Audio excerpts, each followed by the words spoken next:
않나 싶습니다.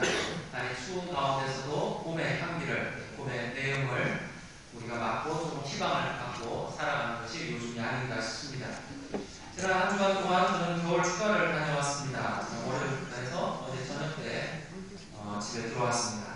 가기 전에는 여기저기 어디를 갈까 고민을 굉장히 많이 했습니다. 따뜻한 남쪽으로 제주도나 갈까, 아니면 태국이나 갈까, 중국으로 갈까, 이런 고민을 하다가 결국은 결정을 못하고 그냥 우리나라만 놀러 다니겠다 생각을 하고 갔습니다.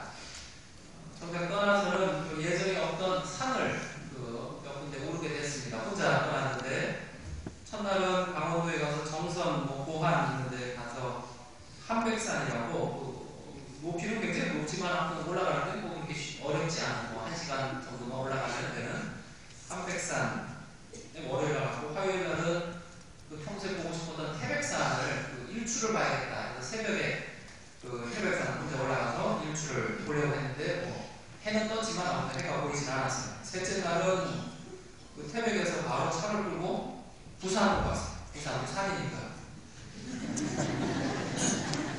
부산 해운대, 해운대, 광안리 거기서 좀 있다가 넷째 날은 가까운 경주에 가서 1박 2일로 촬영을 하면 남산 올라가서 거기 여러 가지 불산들, 부처님들 좀 보고, 다섯째 날은 서쪽에 눈이 많이 온다 그래서 우주에 가서 덕유산을 또 올라갔죠. 거기도 이제 아침에 부자닥해서 향정봉까지 올라가다가, 여섯째 날은 올라오는 길에 전주에 들러서 전주에 가면 이순이 두갈다와 남편이 붙여있는 치명자산이 있는데 치명자산 올라가다가 거기서 또 성지순을 좀 하고, 그리고 이제 어제 돌아왔습니다.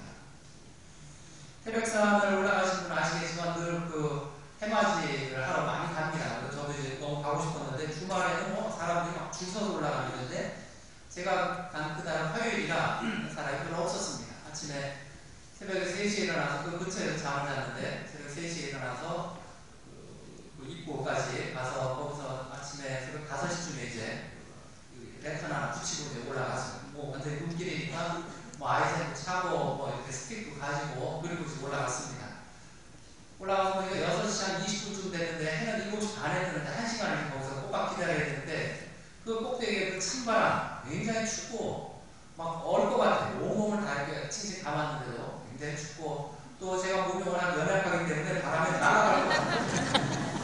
주머니에다가 돌 같은 걸 막 집어넣는데도 여전히 막 이렇게 날아갈 것처럼 그렇게 추웠습니다. 그래도 해가 뜨는 걸 봐야 되니까 좀 기다리다 보니까 점점 추워졌어요. 그래서 태백산 정상에 보면 천재단이라고 해서 제사들이 있습니다. 치성을 드리는 곳이 있는데 돌로 이렇게 쌓아놓은 아주 오래된 곳이에요.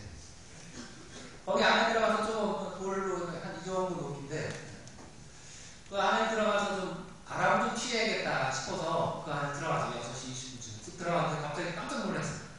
그 안에 뭐가 웅크리고 뭐가 하나 있는 거예요. 짐승인가지고 실제로 이번에 산에 태백산 올라갈 때 멧돼지를 만났어요. 딱딱하게 막 넘어가는 멧돼지가 이렇게 나를 기다리고 있다가 저도 올라가고 드론도 올라가고 서로 도망가고 이랬는데 그 천재는 그 안에 멧돼지가 있는 줄 알았어요. 깜짝 놀랐는데 가만히 보니까 어떤 사람이 비닐을 완전히 뒤집어쓰고 너무 추우니까 완전히 뒤집어쓰고 거기서 기도를 하고 있는 그 새벽에 그 꼭대기에 거기서 깜짝 놀랐어요. 그래서 이제 나중에 거기 사람이 기도를 하고 있으니까 거기 같이 있지는 못하고 제가 밖으로 나와 있었는데 나중에 한 7시 반 해가 뜨고 나니까 그분이 이제 주섬주섬해서 다 걷어 내려가셨는데 한 환갑 정도 되신 자매님이었어요. 아주머니가. 근데 저보다 훨씬 더 일찍 그곳에 와서 그 찬바람을 맞으면서 비닐을 뒤집어쓰고 거기서 기도하고 계셨어요. 제가 그분을 보고 저 정도 정성이면 그분이 하느님이든 당검, 왕검이든 부처님이든 저 기도를 안 들어줄 수가 없겠다 했습니다. 그 정성을 보고 무엇을 비는지 모르지만 또 누구를 위해서 그 꼭대기에서 그 새벽에 기도를 하는지 모르지만 저 기도는 분명히 들어주시겠다 생각을 했습니다. 오늘 우리는 중풍병자를 만납니다. 지난주에는 나병 환자를 만났는데 오늘 중풍병자를 만납니다. 중풍병자는 움직이지 못합니다. 움직이지 못하는 그 중풍병자를 4명의 사람이 들 것을 들고 예수님 계신 곳에 갑니다. 갔더니 너무 사람이 많아서 들어갈 수가 없습니다. 그 정도에서 되게 들고 온 사람은 거기서 포기할 수 있습니다. 이렇게 얘기할 수 있죠. 중국 병자에 오늘은 사람이 많으니까 다 먹읍시다 할 수도 있어요. 혹은 오늘 사람이 많으니까 조금 더 기다립시다. 그래서 저 사람들 다 빠져나간 다음에 예수님 만나고 갑시다. 그럴 수도 있습니다. 그런데 그 4명의 사람은 그러질 않았습니다. 그 사람들은 바로 지붕으로 올라갑니다. 지붕으로 올라가서 지붕을 뜯습니다. 뜯고 그리고 서로서로 되 있는 그 천정을 뜯습니다. 그리고 이만한 구멍을 냅니다. 한 사람의 들것이 내려갈 정도니까 구멍을 크게 내야 됩니다. 그리고 거기다가 그 들것에 4군데에다 줄을 매달아서 4사람이 툭툭툭툭 해서 내려보냅니다. 예수님이 앉아 계시고 여기에 많은 군중들이 있었는데 그 앞에 빈 공간이 조금 있었겠죠. 그곳으로 그 들것이 내려옵니다. 천정이 뜯기는 소리를 듣고 사람들이 다 천정을 쳐다보겠죠. 그랬더니 천정에서는 그 들것으로 내린 그 4명의 사람이 고개를 쓱 내밀고 4명이 얼굴을 내밀고 예수님 얼굴을 바라보겠죠. 예수님이 오늘 대목은 이렇게 끝납니다. 예수님께서는 그들의 믿음을 보시고 중풍병자를 보시고 뇌 죄는 모두 다 깨끗이 사해졌다 이야기합니다. 중풍병자의 믿음을 본 것이 아니고 그들의 믿음을 봤다는 것이 아주 중요합니다. 중풍병자가 예수님을 얼마나 잘 믿었는지 그건 모르겠습니다. 나와 있지 않습니다. 그런데 적어도 그 지붕을 천장을 뚫고 그들을 그 중풍병자를 내린 그 4명의 얼굴 그 구멍난 그 천정에서 보이는 그 4명의 얼굴에 그 믿음을 보시고 그들을 그 중풍병자를 고쳐주셨다는 거예요. 태백산 천재단에서 그 새벽에 치성을 드린 그 자매님의 그 기도를 그 정성을 보고 그가 청하는 것이 무엇인지 모르지만 그가 누구를 위해서 기도하는지 모르지만 그 기도를 분명히 들어주실 것이고 우리는 때로는 다른 사람의 도움으로 우리는 그 도움을 받습니다. 다른 사람 때문에 다른 사람의 선행으로 우리는 그 은총을 입는 경우가 많이 있습니다. 과연 중풍병자를 데리고 온 사람은 누굴까요? 누굴까요? 가족들일까요? 가족들일까요? 제 동창신부가 있는데 동창신부는 형제가 4입니다. 동창신부 막내고 2남 2녀의 막내입니다. 아버지가 한국 계시는데 아버지 85, 86쯤 되셨습니다. 제 기억. 어머니는 한 10년 전에 돌아가셨습니다. 아버지가 혼자 계셔서 아무도 그를 모실 사람이 없어서 양로원에서 혼자 사십니다. 아버지가 굉장히 건강하세요. 정정하시죠. 어느 날 새벽 2시에 동창신부가 전화를 받았습니다. 잠자다가. 아버지가 쓰러지셔서 양로원에서 쓰러지셔서 지금 구급차를 타고 병원 응급실로 가십니다. 전화를 받았어요. 그 동창신부가 자다가 일어나서 가야지. 그랬더니 새벽미사가 있는 거예요. 보좌신부가 없는 성당에 있는 보당신부. 새벽미사가 있는 거예요. 아, 새벽미사 하고 가야겠다. 그리고 아침 새벽미사를 6시 하고 6시 반 지나 7시, 7시 반 그리고 아버지 계신 응급실에 갔더니 한 7시 반, 8시쯤 됐습니다. 뛰어갔죠. 갔더니 그 아들 신부보다 더 먼저 와 계신 분이 계셨습니다. 아, 형이나 누나겠구나. 아니었습니다. 아버지의 여자친구였습니다. 아버지는 80이 넘으셔서 여자친구를 만나기 시작하셨습니다. 심심하고 적적하셔서 여자친구를 만나셨는데 그 자손들은 그 여자친구, 아버지의 여자친구를 전혀 인정해주지 않았습니다. 혹시 뭐 아버지가 여자친구 만나고 와서 그러면 틱틱거리고 대답도 하지 않았습니다. 왜? 그 자식들에게는 어머니가 돌아가신 어머니가 있었기 때문입니다. 그날 저녁 때 그의 형과 그의 누나는 언제 왔냐면 밤 12시에 밤 11시에 직장에 다 마치고 술 마실 거 다 마시고 그리고 밤 11시에 그 일반 병실로 옮겨서 이제 다 끝났는데 그때 그 자식들이 나머지 3명의 자식이 왔습니다. 그 동창신부까지 4명의 그 자식들이 그때부터 그 아버지의 여자친구를 인정하기 시작했습니다. 어머니로는 부르지 못하겠지만 이제 2분 알콩달콩 자주 만나시고 그렇게 하십시오. 혈연으로는 되지 않습니다. 혈연으로. 그런데 그 아버지의 여자친구 그 사랑이 있기 때문에 아버지보다 먼저 응급실에 와 있더랍니다. 아버지가 응급실에 도착을 한 게 2시 반, 2시 40분인데 2시 반에 이미 그 여자친구가 와 있더랍니다. 전화를 했거든요. 자식들은 6시 미사시 끝나고 혹은 직장 다 다니고 퇴근한 다음에 그 다음에 오지만 그 사랑이 있는 그 사람은 이미 새벽 2시 반에 거기 가서 기다려요. 사랑이 있는 사람은 그렇게 합니다. 오늘 중풍병자를 데리고 온 사람들이 과연 누굴까? 자식들일까? 기록은 안 나와 있어요. 저는 적어도 그 중국 병자를 지극히 사랑한 어떤 그 동네 사람 혹은 한 성당을 다니는 같은 구역 사람일지도 모릅니다. 이런 구역 식구들을 만난다면 정말 행운입니다. 우리 성당이 각 남성 구역이, 여성 구역이 이런 중국 병자를 데리고 이 4명의 익명의 사람, 이 사람들처럼 이런 사람들이 있으면 참 좋겠습니다. 우리가 잘 알고 있는 심청가가 있습니다. 그 심청가는 그 눈이 먼 아버지를 위해서 자기 몸을 바친 심청이라는 여자아이 이야기입니다. 심청가가 판소리로 나와 있는 판소리를 많이 들어보셨을 겁니다. 좋아하시는 분들은 판소리의 그 내용을 다 아시는 분도 계시리라 생각을 합니다. 근데 그 판소리, 심청가의 판소리의 내용을 들어보면 참 재미있는 장면이 나옵니다.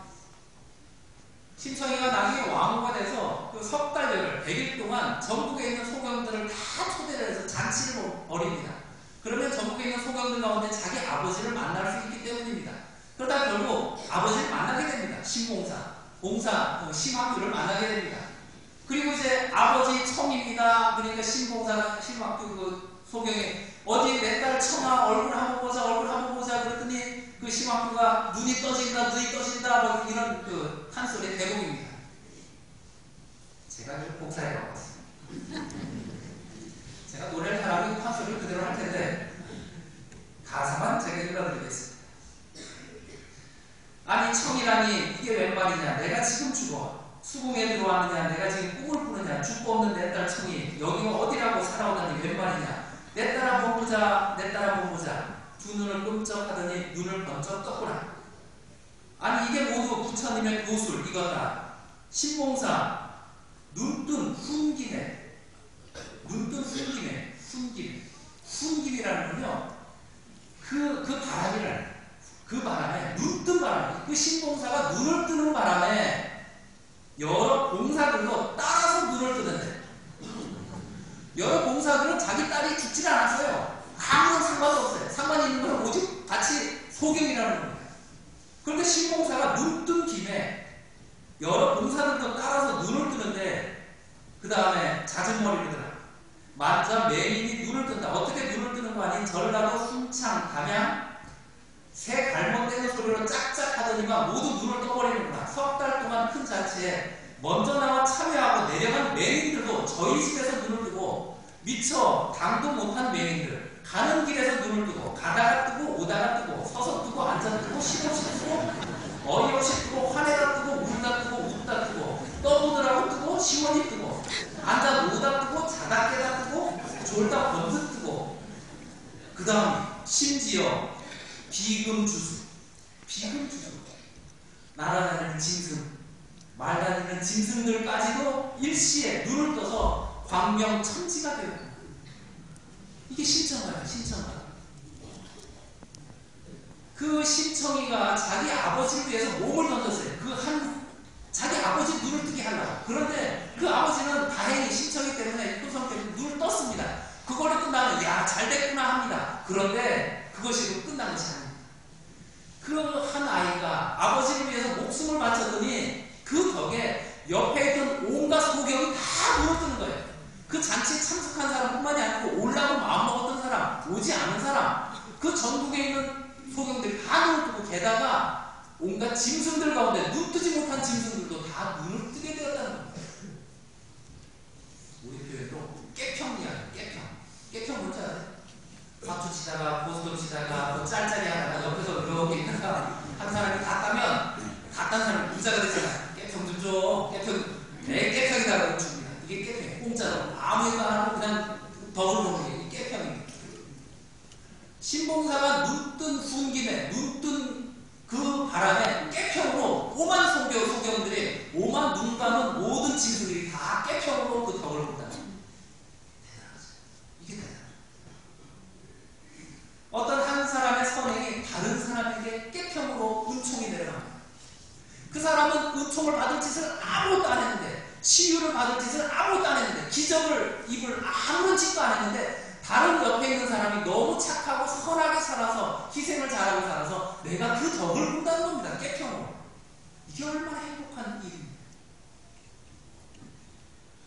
중국 병자를 데리고 왔던 4명의 그 사람이 선행이 있어요. 그 사람의 이름은 중풍병자로 이름조차 남아있지 않습니다. 그냥 네 사람이 들것에 글을 짊어지고 와서 천정을 뜯고 내린 그 네 명의 이름 없는 그 사람의 그 덕행으로, 그 운동으로, 그의 희생으로 중풍병자가 낫게 되었습니다.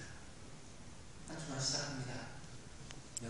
여러분들의 선행으로, 여러분들의 희생으로, 여러분들의 착함으로, 그 깨평으로 다른 사람들의 은총이 있게 해주십시오. 다른 사람들이 기적을 체험하게 해주십시오. 그 천재단에서 그 새벽에 북풍 한설을 맞으면서 시선을 드린 그 여인의 정성으로 여러분들 그렇게 이번 한 주간 살아가십시오.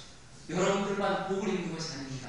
여러분을 모르는 여러분 주변에 있는 여러분의 구역 식구와 여러분이 살고 있는 그 공동체 다른 사람이 여러분들 덕분으로 복을 입고 은총을 입고 기적을 얻고 치유를 얻게 됩니다. 그냥 얼렁얼렁 살지 마십시오. 아이고 나는 그런 사람이라 자라서 깨평으로 내가 좀 얻어먹어야지 그 생각하지 마십시오. 그들을 위해서 나눠줄 생각하십시오. 여러분 혼자만 은총 입는 것이 아닙니다. 여러분들이 살아계십니다. 이번 한 주간 하나님의 깨평을, 하나님의 은총을 주변 사람들이 체험할 수 있는 그런 마음으로 이번 한 주간 살아가시기 바랍니다. 감사하시겠습니다.